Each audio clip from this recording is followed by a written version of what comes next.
Le guide e-vidéo nous promet la flexibilité des débouchés. Mais en conditions réelles, ça donne quoi? Bonjour Henri. Salut Thomas. Ça va bien? Merci de nous recevoir chez toi. Est-ce que tu peux rapidement nous présenter ton exploitation? Oui, alors bienvenue au GAEC des Monts du Ciel, GAEC familial, 5 associés, polyculture élevage, 2 millions de litres de lait en production, avec un troupeau Montbéliarde, essentiellement 180 vaches laitières, 100 hectares de blé, 50 hectares d'orge hybride, 100%. C'est un méthaniseur de 500 kW derrière.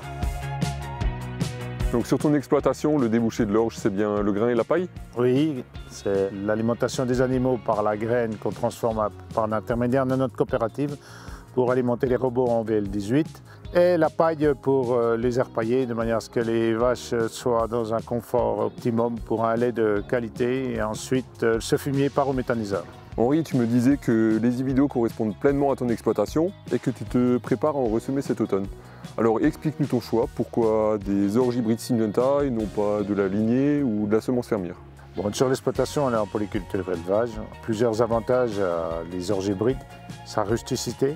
Nous sommes dans un parcellaire qui est très humide, beaucoup de zones drainées, c'est pas du tout homogène. Ça permet qu'elle ait une meilleure résistance par rapport à une lignée.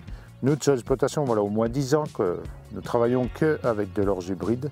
La moyenne de ces récoltes sur les 10 années, ils sont très corrects, voire même des fois plus que corrects. Et ce que j'aime bien dans ces orges hybrides, c'est sa régularité. On assure un rendement et une rusticité. C'est impressionnant comme on voit le talage aussi là. Pour la densité à laquelle tu la semais, Henri, tu la semais à 130 grammes mètre carré? Oui, par rapport à ce que tu me disais Thomas, on aime aussi implanter des orges hybrides parce qu'il y a un fort pouvoir de talage. Ça permet à bien étouffer le sol et à empêcher aux adventices de se développer. Malgré qu'on a une humidité plus que très importante cette année, eh bien, la terre elle est pas collante, elle est bien structurée, d'où l'intérêt du système racinaire de l'orge hybride. Et ça, c'est une force de toutes ces orges hybrides par rapport à des deux rangs. Merci Henri pour ce retour d'expérience et puis à bientôt pour de nouvelles interviews en conditions réelles.